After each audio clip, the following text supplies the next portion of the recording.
Does Mother Nature give us insights into God? This is something I've been thinking about a lot lately because there's so much sorrow, angst, and happiness and cheerfulness, and there's such a big seesaw of things in Mother Nature that some seem really violent, some are violent, some seem really happy. And who made all those things? The infinite? So what is it? We're going to dive into that. And this is a common perception of Mother Nature. And this is the way most of us see Mother Nature all the time. It's peaceful. It's orderly. It's good. You see like just life growing everywhere, like we're going to do after this is over and go say thanks to the animals. Like we see it. We express it. And many of us know nature like this, especially, Kyle's walked countless times all around this place meditating. Probably needs to do a little bit more. And a lot of us have. And that's how we see nature. We go out there and we look and we find a spot and it's peaceful and we just pause and meditate. Like it's really how we see nature often. Unfortunately, this is how a lot of people only see nature. But it's still beautiful in that somebody had to go out there and see the divine blueprint of God and plant that tree. And they still have to love it and take care of it. So at least there's something. There's something. Some people are attempting to be around Mother Nature. And then others, like we have over here, Dean's been doing a great job of taking care of the plants. We do need more volunteers to come out and do that because it's a big deal. Because we want to feed each other good, clean, healthy food. It's important. And what better way to see God's divine blueprint than having your own garden, your little kitchen garden in your backyard, or out here with what we do and planting. Like it's fantastic. Most people just think, as I've said many times, they think their food comes from Walmart. Your food does not come from Walmart. It comes from Mother Nature. A lot of people experience it like this. How many times have we meditated in some field around here? Jill loves it, especially when we're back here doing the meditation. And it's a nice day. She won't sit in there with us. Her and whoever go outside and lay in the grass. That is Mother Nature. And this is certainly what my beautiful wife likes to do, is stand by the ocean. This is how many people want to experience nature. The crashing waves, feeling the sun's frequencies, the breeze rolling off the ocean. That is how we feel and appreciate God's wonder, this beauty. It's amazing. And so is it also amazing or interesting to think of there's a massive disconnect in this world between humanity and nature. And most people live in some kind of big city, whether it's Shreveport or Bossier or Longview or Marshall. Most of those people, too, are confined to indoors, especially in these bigger cities. I think it contributes to a large way in how we are losing touch with what is right under our feet. We're losing touch with that, and that resonates. Their vibrations end up interacting with ours. And it causes some angst. What's the balance there? But Mother Nature is also violent, destructive, just indescribable power. I lived in New Orleans for just a little bit right after Hurricane Katrina. And wow, wow, was it devastating. Devastating. And you just think, why does God make that happen? It's kind of what I mentioned, not last week, but the week before. Can you not know happiness if you don't know sadness? Can you not understand what it is to be calm if you don't have chaos? You have to know. There has to be a measurement. I wouldn't know if I was tall or short if I didn't have a taller person and a shorter person around me. I just wouldn't know. I wouldn't have any measurement.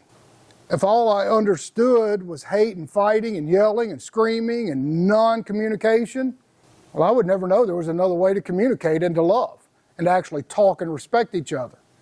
You just wouldn't know. Is that what God's trying to tell us? We wrestle with this every year during tornado season. And a lot of us forget that's just Mother Nature. We say, oh no, a tornado's coming. But that is the work in the hand of the divine. And that's hard to understand, that divine blueprint, for a lot of us. It's pretty difficult.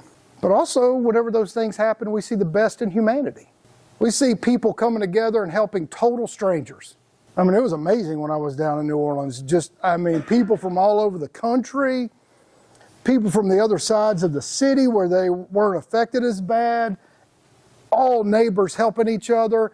They didn't need to know each other. It didn't matter what color you were, didn't matter anything. What socioeconomic class, nothing. People were coming out in droves to help each other. Is that God's way of saying, hey, maybe y'all should wake up? I don't know. I'm just asking. Just something to think about. You know, when we look at something, we say, wow, why would this be so destructive? And then we see all the positive benefits and the rebirth and the rebuilding that comes from it. It's kind of amazing. Humans are a part of Mother Nature, obviously. Everything that we eat, we are Mother Nature. We sprang out from dust and we're going to go back into dust. And it's happening every second in all of us right now. We're evaporating water. We're getting rid of it. Humans are a destructive force. We have wars going on all over the place. We're bombing Ethiopia. We've destroyed Syria. We're all the crud in the Middle East. We have warships off of Venezuela. We're funding all of the Ukraine war. Like, we're killing thousands and thousands of people every week. And I say we because our tax dollars are going to it, which directly makes us an accomplice in crime. And I don't like it. I don't like it. I don't like that any part of my energy goes to death and destruction and creating big, huge trenches full of dead bodies so they can go cover it up. I don't agree with it. But we're forced to participate. What are we going to do? You know, what are we going to do? I don't think it's patriotic to send our good-looking, healthy boys and girls to a foreign land that have done nothing for us. I don't think it's patriotic. I don't want to wrap those boys in a flag and say, go, go, go, USA. No, I love this country and I love the USA. But I'm definitely not a fan of building trenches to throw a bunch of dead bodies in so we can make a few people richer. I don't think that's what God wants us to be doing. I just don't think so. You know, Mother Nature really likes to kill stuff. You know, it does. But then at the same time, it's hard to even be upset by it because now those little cubs get to eat and then they get to live and then they get to go. And then all of a sudden there's that overpopulation of, you know, elephants. And then all of a sudden they need to be herded out. Like it's a strange cycle of this life and death. And is it an example for us to appreciate it? Like, we're only here for a few moments and it's gone. I mean, how many of us, we got quite a bit of y'all are about my age. It seems like yesterday we were Jacob's age. I mean, like yesterday. I can remember stuff I did at Jacob's age and it feels like yesterday. That is weird. Time just goes. It just goes. Like, how weird. Yeah, Mother Nature. I had to put this slide in because I was walking up the back steps of the study and this big spider web, I didn't see it. It just started wrapping all around me. And I'm just like, God, this is, yeah. You know, like, this is horrible.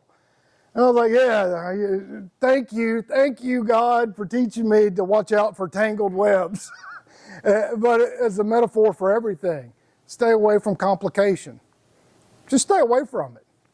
Stay away from people that want to make these tangled webs of deceit and anger, and stay away from it. Just try to pay a little bit more attention, whether you're going up the stairs or whether you're going to meet with anybody. Just pay a little bit more attention. Don't get caught in the spider web of deceit. I think that's what God was telling me and everybody. Every time you walk somewhere and you get a spider web wrap across your face, you're like, "Bleh! Thanks, G, for reminding me to pay attention." Like a trap, like that. We know, we can see the work of Mother Nature and it's just powerful awesomeness. I mean, how beautiful is it whenever you have a great lightning storm? Like, it's just refreshing, it's beautiful, but at the same time, you're not going to run out and start pitching ball with your friends. You know, you're not going to go jump in the swimming pool when you see lightning coming out. You know, like, we have these intuitive sort of things. And from what our parents said, you know, oh, there's lightning out there. Hey, kids, get out of the yard. We also, just as we do here practically every Sunday, are talking about the things that are right in front of our face. It's right in front of our face not to go play baseball in the middle of a lightning storm. It's right in front of our face to be kinder. It's right in front of our face to communicate better. It's right in front of our face to show up for your buddies whenever they're in need. It's important to be with us. It's important to create strong relationships and maintain them. It's important. It's vital.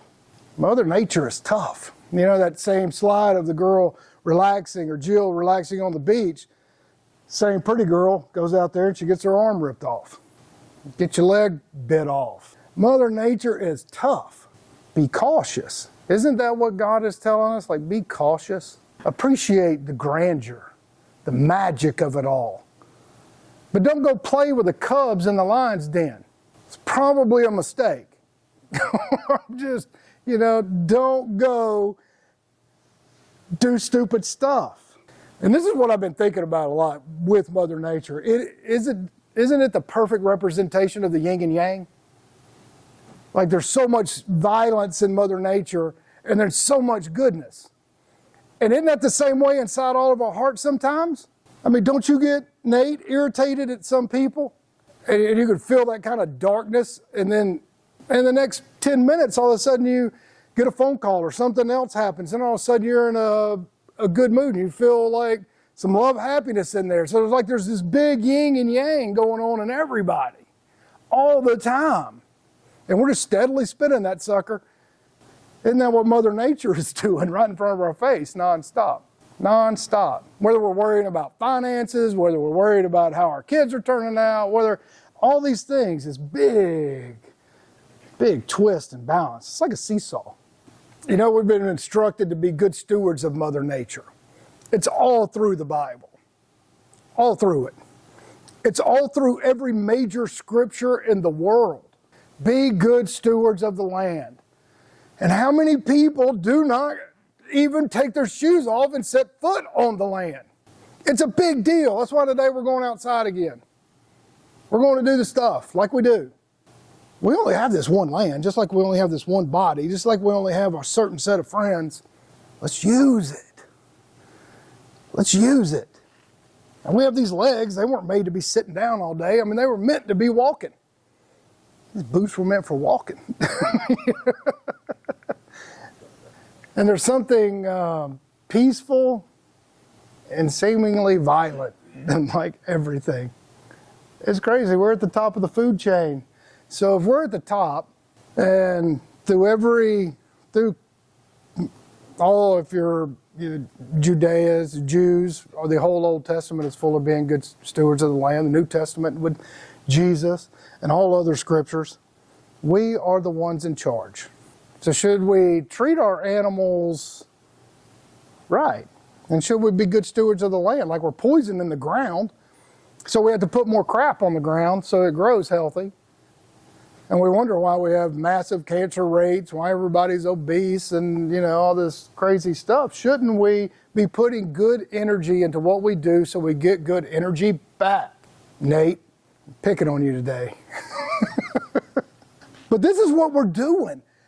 Those big those are the cow fields. Like when we go to McDonald's or Burger King, wherever, I'm not picking on you, Mackie D's, but it's ubiquitous. It's everywhere. You don't know what's happening to that energy that's going in you. Like, it's a big deal. I've had a hard time eating bacon from Waffle House. I used to love to go to Waffle House and have the crispy bacon. I really like it. It's really good. But every time I've been going in the recent past, it's bothering me because I know that those pigs were never able to turn around. They were never able to move. And I'm supporting that torture. So if I am supporting torture of other animals, what does that mean for my body? What does it mean for my energy? If I'm, something bad's going to happen and the outcome is I'm going to be unhealthy. It's just like a bully picking on somebody. Like, if I'm a bully and I'm picking on Jacob all the time, and every time I see him, I got to slap him around, well, sooner or later, he's probably going to be working out or go take some martial arts and whoop my ass. That's probably what's going to happen. Same way when we put negative energy into us nonstop, all of a sudden, what happens? We're more prone to get sick. We're more prone to get some disease. We're more prone to those things. Why? You think chickens are supposed to live like that? Like we think we're being healthy. Oh, let's get the chicken wrap. But we're eating a tortured chicken. I mean, it's just, why don't we think and consider this stuff? That's why we do what we do here. So come on.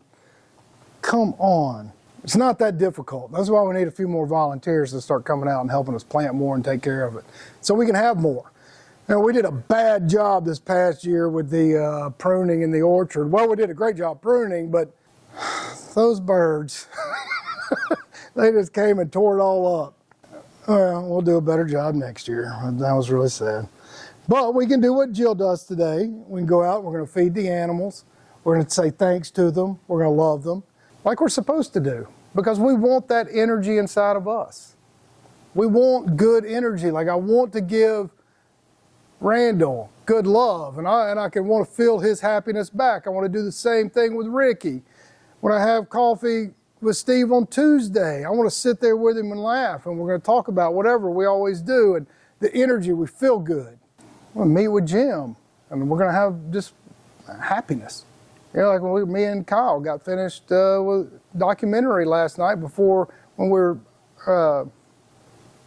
we were finished visiting, had a beautiful hug, and, you know, he went on his way. Like, that's what we're supposed to be doing. You know, like Nate's going to give me a 2-armed hug in just a minute, because I'm probably going to force it. He's going to be uncomfortable. He's going to think, oh, this weirdo, and then I'm like, I love you, dude. And he's going to know we got to let our guards down, right? We just have to let our guard down. We don't have to be so uptight. Let's just love each other just a little bit more. Let's love Mother Nature a little bit more. Let's have some respect for it a little bit more. And if that resonates with y'all, we get together every Sunday at 1:15. Every Sunday at 1:15. If you did not see last week's video, go see it, because it's about, if you stayed this long, it's about how the government is suppressing us and religious discrimination. And if you are interested in such a thing, because it's going to directly affect you if they win, which I don't anticipate. Thank y'all. We'll see you next time.